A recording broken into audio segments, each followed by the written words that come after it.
exercice de la page 90, 92, 93 et 96. Premier exercice, le numéro 9, associer chaque nombre au pourcentage qui lui correspond.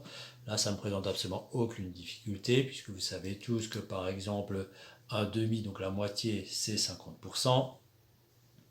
Voilà. Que, par exemple, 3 tiers, les 3 tiers, c'est tout. C'est-à-dire, ça fait 100%. Voilà. Les 3 quarts, ça aussi vous connaissez, si vous faites 100, vous le divisez par 4, ça fait 25. Et si vous prenez 3 fois 25, vous trouvez 75%. Donc vous savez bien que les 3 quarts, c'est 75%. Que 40%, je vous rappelle que 40%, on peut l'écrire comme ça. 40%, c'est en fait 40 centièmes. Et 40 centièmes, si vous simplifiez par 10 en haut et en bas, vous trouvez que ça fait 4 dixièmes. Qu'on pourrait simplifier d'ailleurs en 2 sur 5. Si je divise en haut et en bas par 2, ça fait 2 cinquièmes. Donc 4 dixièmes et 40%, c'est rigoureusement la même chose. 3 moitiés. 3 moitiés, c'est 1, plus encore la moitié. Donc 3 moitiés, si je prends ici par exemple une moitié, 2 moitiés, plus encore une troisième moitié. Vous voyez bien que j'ai 3 moitiés, ça fait bien 3 demi. 3 demi, ça fait 1 plus la moitié, c'est-à-dire ça fait 100% plus 50%. Et 100% plus 50%, ça fait bien 150%. Donc 150%, c'est les 3 demi. Voilà, donc celui-là, je pense que vous n'avez eu aucun problème pour le faire. De même, calculer mentalement des pourcentages. Alors, calculer des pourcentages, en général, c'est pas évident, il faut le faire à la calculatrice. Mais ici, vous avez quand même des cas particuliers. 50%, vous savez que c'est la moitié. La moitié de 48 €, c'est bien évidemment 24 €. Ici, 25%, c'est la moitié, c'est le quart. Le quart de 36, 36 divisé par 4, ça fait 9 km.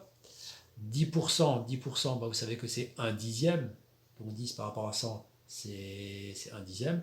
Le dixième de 78 kg, 78 divisé par 10, ça fait 7,8 kg.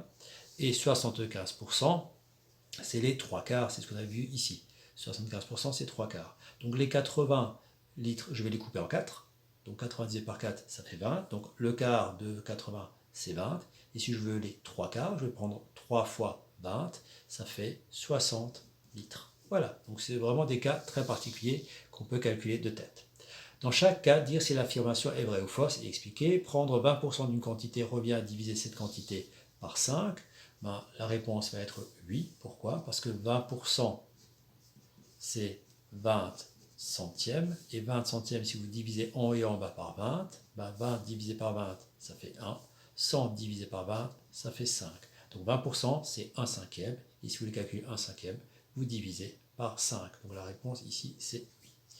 Petit b, est-ce que 30% de 8 kg, c'est la même chose que 40% de 6 kg? On va calculer les fameux 30% de 8 kg. Pour cela, vous avez les formules de votre leçon que vous avez encore écrites ici. Donc, je vous le remontre, elles sont là. Donc je vais choisir cette formule-là, puisque je code des pourcentages, et ça me permet de voir justement en nombre combien ça fait. Si je connais le pourcentage, combien ça fait du coup en nombre. Donc j'ai quoi? J'ai 30%, donc je prends cette formule, je prends tout, c'est mes 8 kg. 8 kg multiplié par le pourcentage, on avait dit que c'était 30, et on divise par 100, ça fait 2,4. Et si je fais maintenant la même formule, mais cette fois c'est avec 40% de 6, donc je vais prendre tout, je multiplie par le pourcentage, je divise par 100, je trouve aussi 2,4. Donc dans les deux cas, je vais trouver que c'est la même chose. Donc oui, effectivement, c'est vrai. Donc voilà pour les 3 premiers exercices. Exercice suivant, vous avez une clé USB qui se trouve ici, et on vous dit qu'elle fait 16 gigaoctets. Et elle est occupée à 85%. Donc on aimerait savoir combien de gigaoctets restent encore disponibles. Alors vous avez pour faire cet exercice plusieurs façons de faire. Une façon de faire consiste à calculer 85% de 16, combien ça fait. Donc je reprends la même formule que celle que je viens d'utiliser, c'est-à-dire celle-là. Donc je vais prendre tout, donc là je suis au numéro 34. Donc je prends les 16 gigaoctets, je multiplie par 85 et je divise par 100. On fait le calcul, ça me fait 13,6 gigaoctets qui sont occupés. Donc il va rester 16 moins 13,6. Vous trouvez qu'il va rester 2,4 gigaoctets qui sont encore libres. Voilà. Donc, je pense qu'il y en a beaucoup parmi vous qui ont fait ça. On aurait pu le faire autrement. On aurait pu dire que, en fait, s'il y a 85% qui sont occupés, il reste 15% de disponibles.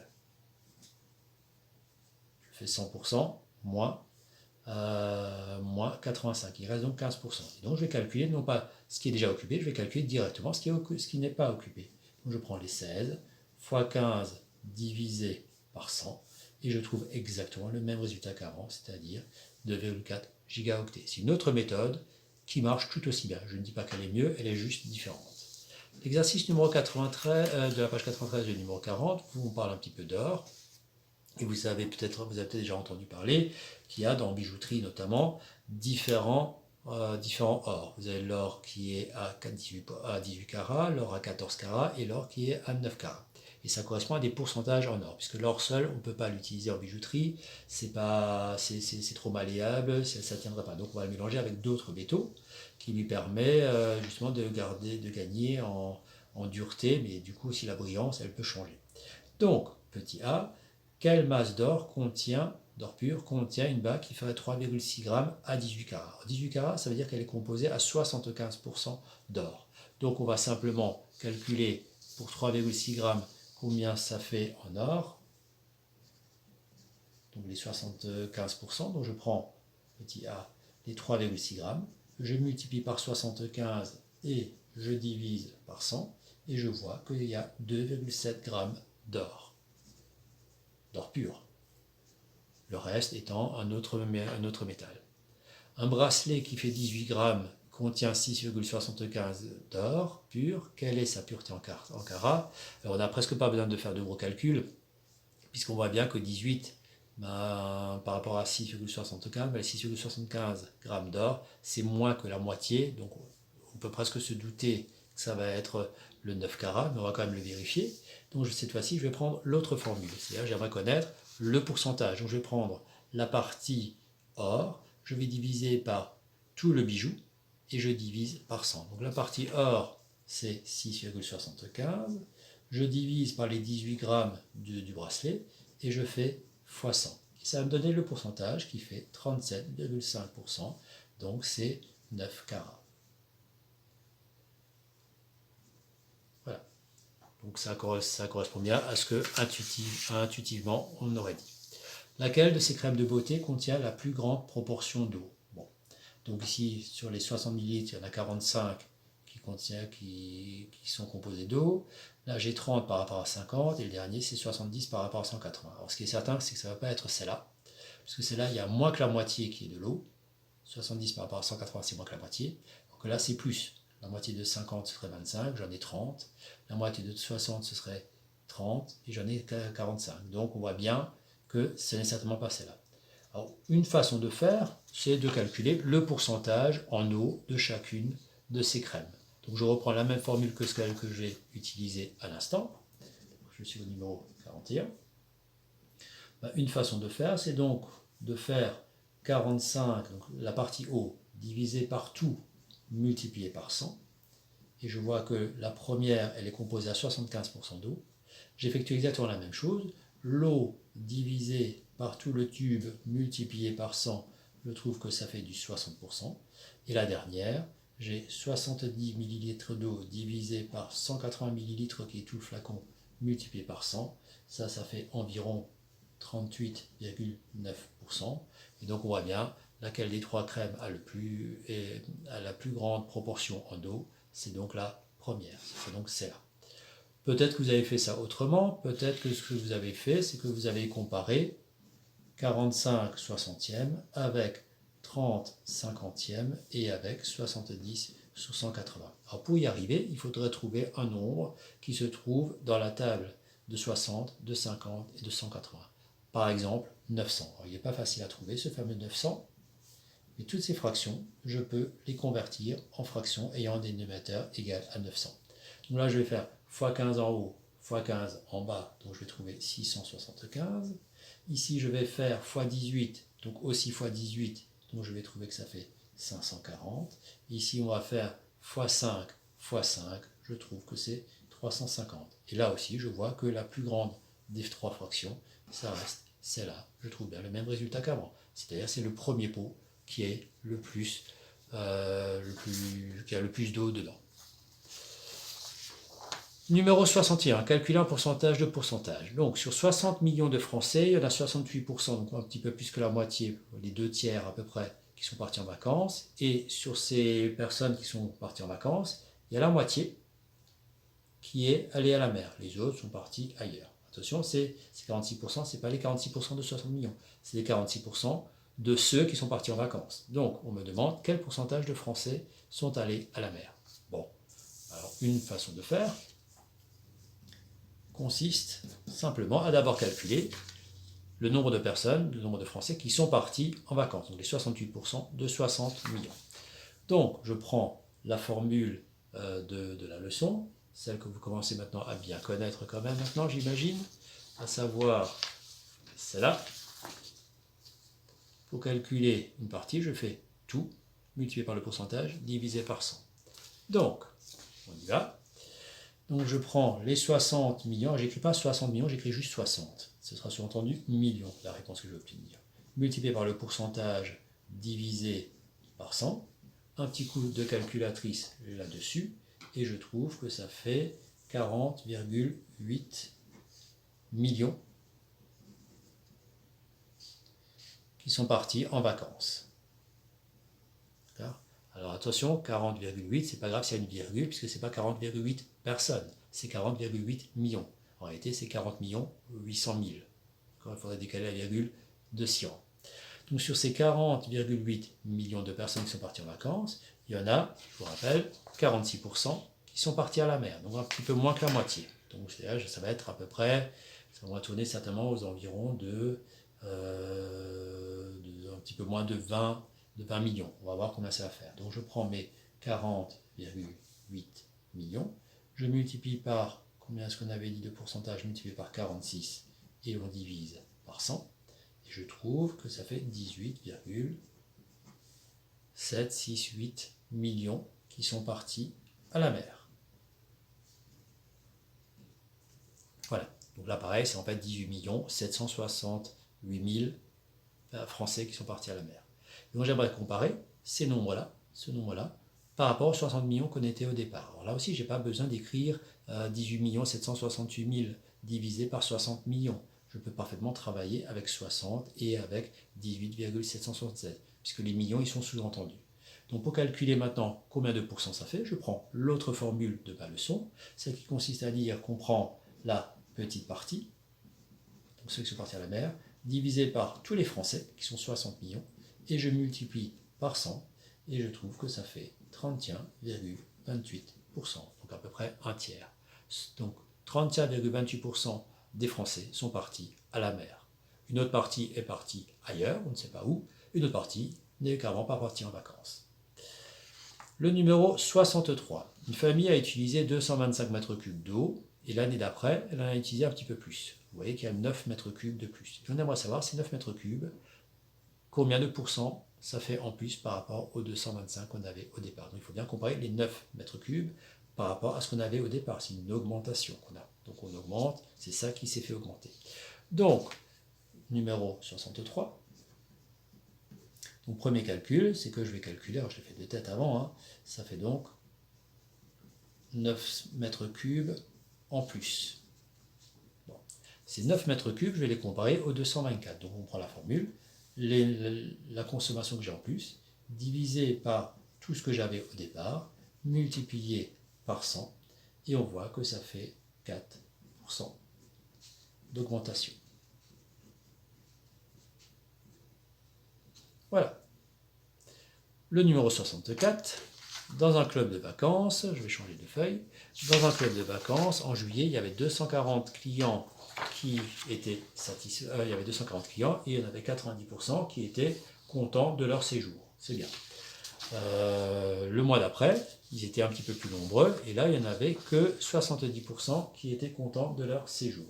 La question est, au final, si sur les 2 mois, quel est le pourcentage de satisfaction de ces clients. Donc, ce qu'on va faire, c'est qu'on va calculer au mois de juillet, c'est le numéro 65, au mois de juillet, combien de vacanciers étaient contents. Ben, je vais prendre tout le monde, je multiplie par le pourcentage et je divise par 100, et je vois qu'il y en avait 216 qui étaient contents. Satisfaits si vous préférez. Je procède de la même manière, mais cette fois-ci en août. Ils étaient 360, ils étaient plus que 70% à être satisfaits. Si vous faites le calcul, vous voyez qu'il y en a 252 qui étaient contents. Vous allez me dire, mais pourquoi je fais tous ces calculs-là? Il y a 70% le deuxième mois, 90% le premier mois. On n'a qu'à dire que c'est, on fait la moyenne des deux, on n'a qu'à dire que c'est 80%. Il y a 80% de gens qui sont satisfaits. Vous verrez que ce n'est pas aussi simple que ça, puisque vous allez voir la réponse, elle va peut-être en surprendre certains, et on va la commenter, cette réponse. Ce qui fait qu'au total, combien de personnes étaient satisfaites?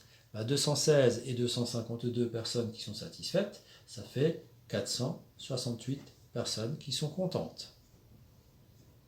Or, il y avait combien de clients en tout? 240 plus 360, il y avait 600 vacanciers en tout.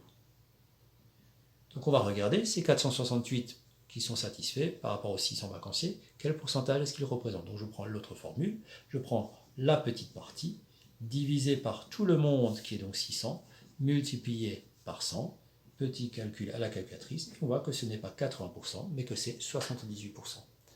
Alors, moi, sans faire le calcul, je ne savais pas que c'était 78%. Par contre, je savais que c'était un petit peu moins que 80%. Alors, pourquoi c'est un petit peu moins que 80%? Tout simplement parce que vous voyez qu'il y avait deux pourcentages. Il y avait 90% et 70%. Sauf que ces deux pourcentages, ils ne sont pas sur le même nombre. J'ai 90% des personnes du premier mois qui étaient satisfaits, mais ils n'étaient que 240. Alors que le deuxième mois, ils étaient plus nombreux. Ils étaient plus que 70% à être satisfaits. Ce qui veut dire que le 70%, il va être plus important que le 90%. Si j'avais eu le même nombre de clients en juillet et en août, donc imaginez 240 clients en juillet et 240 clients en août, sur les 2 mois, ça aurait fait effectivement 80. C'est-à-dire j'aurais pris le milieu de 70 et de 90. Ça aurait été bien si j'avais eu le même nombre de clients. Mais comme j'ai plus de clients ici, le deuxième mois, le rôle du 70%, il va être plus important que le 90%. Et donc je ne vais pas être au milieu de 70 et de 90, je vais être un petit peu plus proche du 70 que du 90. Et c'est pour ça que j'ai trouvé, non pas 80, mais j'ai trouvé 78. C'est-à-dire je m'approche du 70, je suis plus proche du 70 que du 90, parce que comme dit, le 70% était plus important, il y avait 360 personnes, que le 90% qui eux n'étaient que 240 personnes au départ. Voilà, donc c'était ma petite remarque. Exercice pas facile, celui-là peut-être que vous avez eu du mal. Dernier exercice de la série, cette fois-ci vous avez du patinage. Vous avez Maëlle qui paye sa carte qui coûterait normalement 28 € avec 35% de réduction. Elle aimerait savoir combien est-ce qu'elle a au final payé. Alors une façon de faire, ça consiste à calculer 35% de 28%. Donc je calcule, je prends le tout, je multiplie par 35% et je divise par 100 et je vois que ça fait 9,8. Ça c'est la réduction. C'est-à-dire c'est ce que je ne vais pas payer. C'est-à-dire 9,90 €, 9,80 €. Je rajoute un 0 ici. Du coup, le prix à payer, c'est les 28 € moins les 9,80 € que je ne paye pas, enfin que Maëlle ne paye pas. Et donc, il va lui rester 18,20 € à payer. Ça, c'est le prix qui est à payer. Ça, on va dire que c'est la méthode classique qui marche bien. On calcule les 35% et on les enlève du prix normal. Peut-être que parmi vous, il y en a qui ont fait ça autrement. Ils se sont dit que s'il y a 35% de réduction, il va rester 65% à payer. C'est normal. Ça, c'est ce que je ne paye pas, donc il va me rester le reste, 65%. Donc je ne vais pas calculer ce que je ne vais pas payer, ça c'est finalement les 9,80 € que vous avez calculé, c'est ce que vous ne payez pas. Je vais calculer directement ce que je paye, c'est-à-dire les 65%. Et donc si je fais 28 fois 65 divisé par 100, je vais trouver directement le 18,20 €. on trouve le même résultat. Ce qui fait que cette méthode et celle-là, elles se valent, elles sont équivalentes, il n'y en a pas une qui est mieux qu'une autre. C'est à vous de voir quelle méthode vous préférez. Voilà, fin de cette série d'exercices.